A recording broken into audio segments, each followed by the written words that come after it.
பரங்கிப்பட்ட ரிஷிகேஷ் பேசுகிறேன். இன்றைக்கி போதை தடுப்பு தினம்.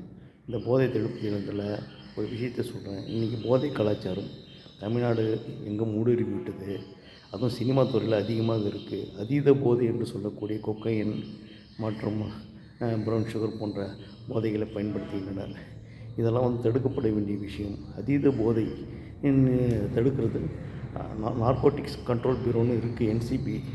ஆனால் இந்த போதை தடுப்பு காவல் பிரிவு தமிழ்நாடு பூரா ரைடு பண்ணணும், பல இடத்த சர்ச் பண்ணணும். இதெல்லாம் செய்யாமல் இருக்கிறதால இன்றைக்கி போதை கலாச்சாரம் அதிகமாக வளர்ந்துருக்கு.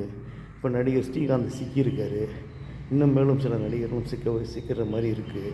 அந்த சூழ்நிலையில் ஒரு நல்ல நடிகர் ஸ்ரீகாந்தே இப்போ சிக்கிட்டார்.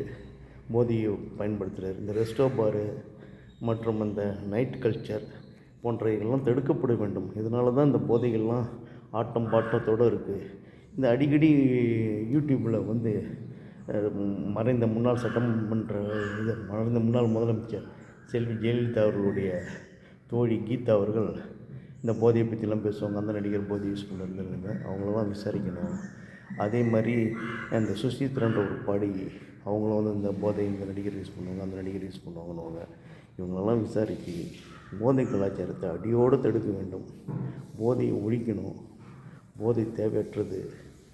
அதுலேயே போதையில் அதீத போதை, தடை செய்யப்பட்ட போதையை வகைப்படுத்தியும் இந்த மதுபானங்கள்லாம் அரசால் அனுமதிக்கப்பட்ட போதை தடை செய்யப்பட்ட போதையை வகைப்படுத்தி அதீத போதையில் சொல்லக்கூடிய தடை செய்யப்பட்ட போதைகளை எல்லாம் முழுமையாக ஒழிக்கப்பட வேண்டும்.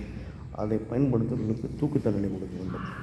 அதை 10 விஷயம்லாம் சும்மா அதை சட்டத்திருத்த தமிழ்நாடு அரசு கொண்டு வரணும். நன்றி, வணக்கம்.